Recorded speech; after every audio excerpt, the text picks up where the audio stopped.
Hi guys! Welcome back to my mini vlog!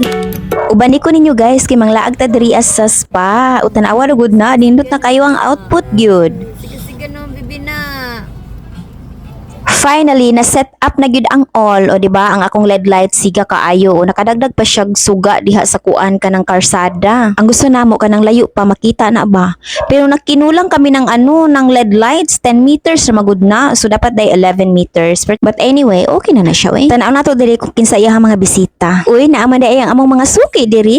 Si Ate Jennifer ug ang iyahang daughter. Nagchat na ni sila daan sa ako ang magpalashes kuno sila today. Ako ang manghod lang ang nag-duty karon kay nayayay ang iyahang kauban. Ug nihapit ko kay gusto ko magsinamok. Char. Say hello to my vlog. Sige na oy, timplahan na natog kape ang ato ang bisita. Kay taod-taod pag yun sila diri. Ug timing daghan sila og baon maki-avail ta ani. Ug nag-upgrade na nga ako ang manghod. Instead og katong takos-takos nga kape karon coffee stick na gyud siya no para diretso na bubo. Pero pwede ra gyud kayo ka matulog no while waiting. Pero kung ayaw matulog, pwede ka magkape. Ug maayo po ning sugar niya kay dili na pud takos-takos o imo na lang gisiyon butang lang nimo diha. Pero tabaang na siya no kanang isa lang kaing ana dapat duha gyud. Coffee is ready. Visit baya mo diri sa among spa guys ha. Cute lang ni siya pero ma-accommodate maghihapon mo. Dali ra kayo na siya tuoron mato lang kang mental public market makakita kag DIY Mr. Donut ug Bukupay mao na ilaha mga landmarks nya kay na naman tuy siga ang among signage so dali ra kayo ni makitaan. Ug mga pidayta guys, igtagaan day ko ni Ate Jennifer ug kanang cookies niya lami man sad. Ug kinsay hilig diha magpapilok na visit gyud mo diri para sige na lang taanig selfie di ba? Nganong wa man sad ko nagtuon ani sa una nga skills uy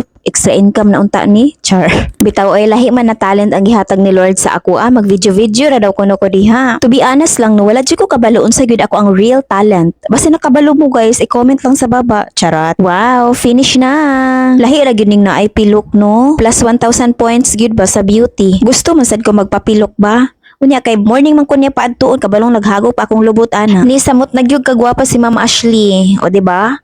Beauty comes from the inside our studio. Chares. Pwede ra pud kaayo mo mamili kung sa kataas na pilok inyohang gusto, guys. Ug mao daay ni ang mga presyo sa lashes guys, i-pause lang ninyo kung gusto niyo tan-awon ang presyo and then hybrid to nga type nga gipalashes sa iyaha. So mo na ang resulta, ang final result, di ba? Nice kaayo. Depende ra gyud kaayo sa inyo no kung unsaon ninyo pag-care inyohang lashes para mag long last pa siya. Ug done na. So free ni ang kuan suklay sa iyahang lashes guys ha. And then iyahang mama na pod ang kuan magpatanggal siya sa iyahang old lashes kay gusto na pud daw siya brand new. Ug wala na ko kabalaw kung unsa to ang gipili niya na lashes kay after mangudiha kay nilakaw ko kay niadto ko og Vista Mall. But before ko nilakaw, of course maglimpyo-limpyo sa ta diri kadali pero gihinay ra nako nakakabalo ko na apay client. I-try lang nako unya pag human ako sa Vista Mall, i-try lang na magbalik diri kung mahuman na ba siya or dili. So na natag Vista Mall guys, naala ko'y pamaliton diri ang makinahanglan sa balay kana mga kulang nako. Balik-balik na gyud ato ang routine no basta mga adulting, basta makagawas sa gani mag-grocery lang na siya. Sa una dalaga pa ko gusto kaayo kumulaag pero di ko makalaag kay trabaho man lagi. So karon nga naminyo na ta nga natay daghang time, wa tay trabaho. So di na puta makalaag no kay di na puta ganahan. Maihap ra gyud nako ako ang mga laag lagi. Pero suki na gyud ko diri sa NCCC. Murag weekly mayata ko diri ano. Kaysa una mag-grocery ko maabot pa kog Gmall, SM, Save More o diha pero karon kay na naman tay pinakaduol nganong magpalayo pa man ta no. Pero kung laag-laag lang siya kauban ako mga pag-umangkon ay matutag bahada oy matutag downtown mga tulo lagi ka oras bago makaulig balay. Pauli pa lang na ha. Ingana ka traffic ang Davao City na gyud. So ayo na lang gyud mo panganhi diri guys kay traffic na gyud kaayo. Maayo na lang gyud diri sa bukid nga akong gipuy-an kay murag duol-duol na gyud siya sa kanang naa siya mall, tanan-tanan accessible na. Pero pila na gyud ka kadayawan no nga nahitabo nga wala jud ko naglaag-laag kay kapuyan na jud mo laag guys. So ingani na gyud siguro ning paminopause na tano. Hoy, menopause. Bitaw oy extrovert man ko sa una. Gusto na ko mulaag ko bisag asa nya karon na introvert naman ko. Gusto na lang ko magpundog balay. Dili ra man hinon ko maboring basta kay nalay wifi TV ug unsa pa madiha o balik-balik na puti mga trabaho sa balay no. Kami ra gani duha ni habi no. Busy jud kaayo ko ay busy katulog.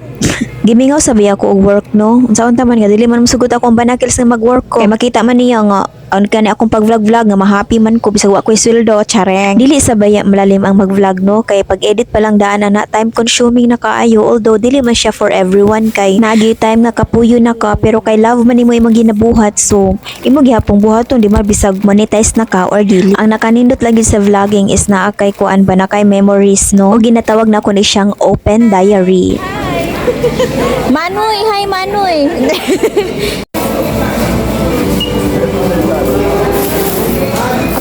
mga kuan. Ganahan naman sab kog i-document gyud ang akong life guys. Kung pwede pa lang everyday mag-upload no, kung ana lang gyud kasayo na ang mag-edit. Nahuman na dito guys, gibalikan din ako ang manghudiri kay basin human na siya. Wa pa gyud siya dai nahuman. So kusog ra ba kayo ang ulan, so wala na namo siya nahulat guys kay naay appointment ako ang bana na siya massage karon. Home service lang hinuon. Tanawa ko ng ulan. Uso ko kayo ang langit. Unya mo ni akong gipamalit gamay ra siya. So mo ni nabasa gyud ang carton, pati ako nabasa nakaligo og aha. Timing man good Wednesday. So kuan sila, eco bag sila or carton lang talaga. So daghan na kog eco bag na natigom uy. So alas 8 na ni sa gabi so wala pa ang therapist ni Bel. Oh my god, kusog kaayo ang ulan. Dunggan ninyo sa gawas guys.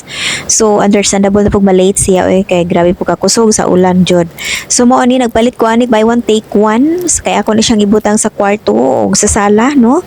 So ganahan man ko ani kay down ni siya. So humutan na sab ko kay dili ka siya sakit sa ilong. Diha sa nako ibutang no kay magluto sa ta. So mao ni ang atong sudan magsayuti mo na tayo. Ang isagol na to ning isda nga sobra atong last night no. So pinirito ra man na siya. Dali ra man kayo magluto oy. Ang paghiwa lang gyud ang kuan pa madugayan ka. Yes, makaon na akong habi ani. So mga na ta.